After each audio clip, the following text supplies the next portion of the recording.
You know what one of my favorite things about baseball is? That's ranking the best players. It leads to hearty, delightful conversation until you start arguing and then you fight to the death. In today's video, I'm going to tell you who I think the best player on each team is. Let's get started. But before I get started, if you can, hit the subscribe button, the like button, I don't care, whatever buttons there are, just click them. Up first, I think the best player on the Arizona Diamondbacks is Ketel Marte. He's missed a little time this year, but he's had a great season in the time that he's played. He's hit .347, 4 home runs. He has 16 RBIs, and OPS over 900. He's definitely a trade candidate this season, and for good reason. He's one of the most electric players in the game when healthy. Ketel Marte, to me, is easily the best player on the Diamondbacks. On the Baltimore Orioles, I think the best player is Cedric Mullins. Can we please give some love for Cedric Mullins? He is a very underrated player in the game this year. He's having a very good season, hitting .315. He has 9 home runs, a .388 on base, a .514 slugging, and he has 12 stolen bases as well. Cedric Mullins is one of the best players in the game this year. He needs more love. Get this guy as a starter to the All-Star game. Up next, I think the best player on the Pittsburgh Pirates is Bryan Reynolds. What a season he's having, a .293 average, 10 homers, 32 RBIs, and .897 OPS. He finished 4th in Rookie of the Year voting a couple of years ago. Sure, guys like Brian Hayes and Adam Frazier are really good too, but Bryan Reynolds, in my opinion, is the best overall player on the Pittsburgh Pirates right now. On the Texas Rangers, let's give some love to shortstop Isiah Kiner-Falefa. He's hitting .289 this year, 5 home runs, a .733 OPS. He has 15 stolen bases to go with that. I would like for him to step it up against left-handed pitching as he's only hitting .247 this year, but Isiah Kiner-Falefa is having a good season for a bad Rangers team. Up next for the Minnesota Twins, I think Byron Buxton is the best player, but oh my goodness, Byron Buxton, can you please stay on the field? When you're on the field, you're amazing. In only 24 games this season, Buxton's hit .370 with 9 home runs, a .408 on base, a .772 slugging, and 5 stolen bases. Byron Buxton is electric, only when he's healthy though. Byron Buxton, please get back on the field. For the Colorado Rockies, I'm going to go with German Marquez. He's been very solid for the Rockies this season through 15 starts, a 4.26 ERA, 9 strikeouts per 9. German Marquez maybe could be traded by the trade deadline this year. We'll have to wait and see. You could have gone with a Ryan McMahon here, but you know what? German Marquez, I think, is the best name as of right now on the Rockies. For the Detroit Tigers, I'm going to go with Akil Baddoo. Akil Baddoo is having a good season this year, a .261 average, 5 home runs, 20 RBIs, and 839 OPS. However, he cannot hit lefties to save his life as he's only hitting .087 against them so far.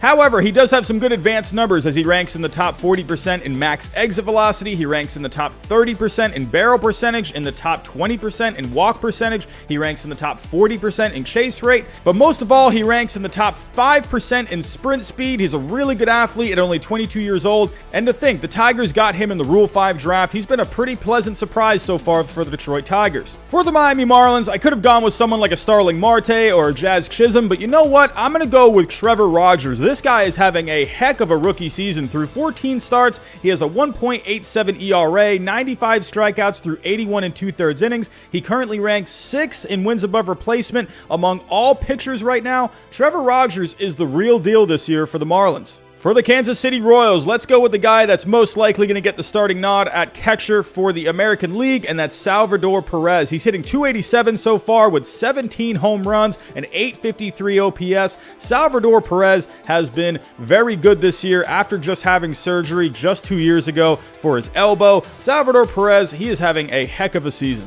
For the Washington Nationals, even though Trey Turner is having a better season, I'm going to go with Juan Soto. Sure, he's slumping this year. He's only hitting .266. He has 8 home runs. He has an .819 OPS. However, while Juan Soto is slumping, he has a .393 on base, so he is seeing the ball well. All of his advanced numbers rank very high as well, so I think he's due for a very good second half of the season. Moving on to their division rivals, the Atlanta Braves. This is an easy one. I'm going with Ronald Acuna Jr. This guy is having a hellacious season so far, hitting .294 with 18 home runs. He has a 1.003 OPS. He currently ranks 2nd in wins above replacement among all players in the major leagues right now. This guy was my MVP pick for this year, and so far, he is living up to it. Moving on to the Toronto Blue Jays and another MVP candidate, Vlad Guerrero Jr. What a season this guy is having, hitting .342 with 22 home runs, a .444 on base, a .675 slugging. As of right now, he leads all players in Major League Baseball in wins above replacement on Fangraphs. He leads in home runs. This guy is just off the charts right now. What a season for Vlad Guerrero Jr. Moving on to another MVP candidate in the American League, and on the Angels, I'm going with Shohei Ohtani. And hold the phone, I know what you're thinking. Mike Trout is the best player in the universe. However, the title of this video says right now, and Shohei Ohtani has been their best player up to this point. Mike Trout's been hurt with a calf injury. He's going to be back soon, but Shohei Ohtani has played a lot more than Mike Trout. So I'm going to go with Ohtani. He's having an amazing season so far, hitting .270. He has 19 home runs, which ranks him second in the major leagues right now. He has a .969 OPS, and this guy's been getting it done on the mound too. 3-1 so far on the year, a 2.70 ERA, an FIP of 3.56, 12 strikeouts per 9. He's been getting the walks down. Shohei Ohtani is a legit MVP candidate this year. Staying in the American League West, on the Mariners, I'm going to go with Mitch Haniger. Mitch Haniger's been an underrated player this year. He's hitting .259, but he has 16 home runs, 40 RBIs, and .818 OPS. The Mariners are a pretty up-and-down team this year. They're not quite there yet, but Mitch Haniger has been a bright spot for the Seattle Mariners. Moving on to the Philadelphia Phillies, I could go with a JT Realmuto. I could go with a Bryce Harper, but you know what? I'm going to go with a Zach Wheeler. Zach Wheeler is having a heck of a season on the mound. He's 5-3 with a 2.15 ERA through 14 starts, 118 strikeouts through 96 innings pitched. That's 11 strikeouts per 9. If it wasn't for Jacob deGrom, who has basically been God this year on the mound, Zach Wheeler would be the best overall pitcher right now in Major League Baseball. Wheeler has been awesome this year. In my opinion, he has been the best player on the Phillies so far. For the St. Louis Cardinals, I'm going to go with Nolan Arenado. So far on the year, he's hitting .266 with 12 homers, 44 RBIs, and an .800 OPS. He is slumping a bit as of late, but I do expect him to come out of it as the season progresses. Tyler O'Neill is also having a very good season for the St. Louis Cardinals, but for now, I'm going to stick with Nolan Arenado. Staying in the National League Central and moving on to the Cincinnati Reds, I'm going to go with Nick Castellanos. The Reds have relied very heavily on the offense this year, and Nick Castellanos has been the straw that stirs the drink. He's hitting .348 with 13 home runs, 37 RBIs, a .401 on base, a .604 slugging. Nick Castellanos is a legit contender for the MVP this year in the National League.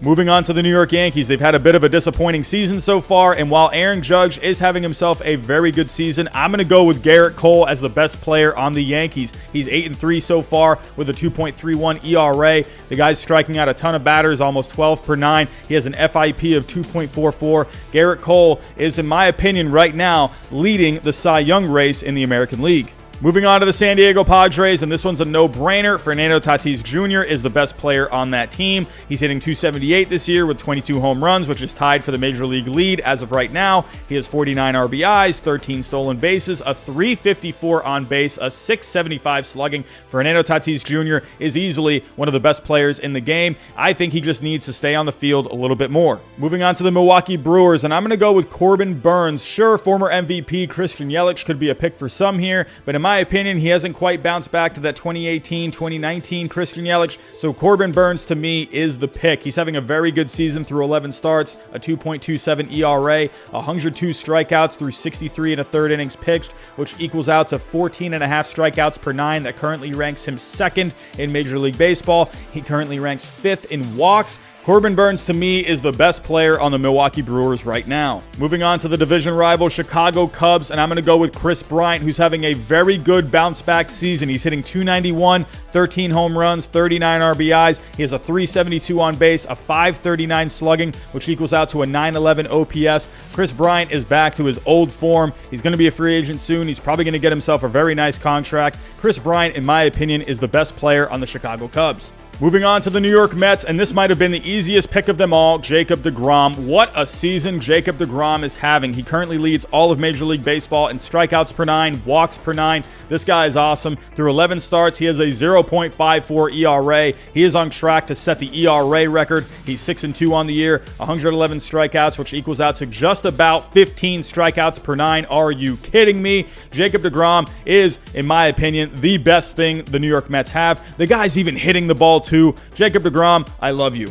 For the Cleveland Indians, I'm going to go with Jose Ramirez. He's hitting .270 with 16 home runs, 44 RBIs, a .354 on base, a .539 slugging. Once again, Jose Ramirez, one of the more underrated players in the game. For the Houston Astros, I'm going to go with Carlos Correa, and what a good season he's having so far right before free agency. He's hitting .291 with 12 homers, 38 RBIs, a .385 on base, a .506 slugging. But most importantly with Correa, he's staying healthy, and he's had trouble doing that in the past. He's going to get a very nice contract in free agency this offseason. Moving on to my Boston Red Sox, and I'm going to go with Xander Bogaerts. He currently leads all shortstops in the major leagues in wins above replacement on Fangraphs. This guy's having a very nice season, hitting .325 so far with 13 home runs, 41 RBIs, a .387 on base, .571 slugging. Xander Bogaerts is once again having a great season and could find himself in MVP consideration.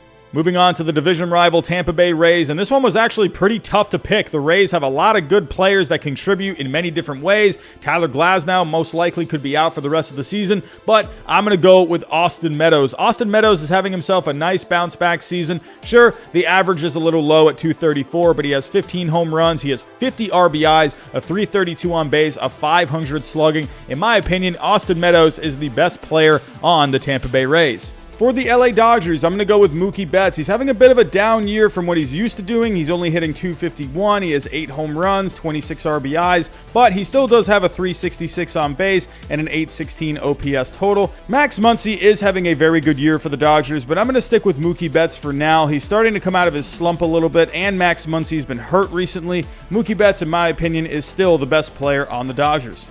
Moving on to the Oakland A's, I'm going to go with Matt Olson. What a season he's having so far. He's hitting .297 with 18 home runs, which ranks near the top among the home run leaders. He has 49 RBIs, a .378 on base, and a .603 slugging, which currently ranks him 7th in Major League Baseball right now. Matt Olson's having himself a very good season, and in my opinion, he's one of the more underrated players in the game.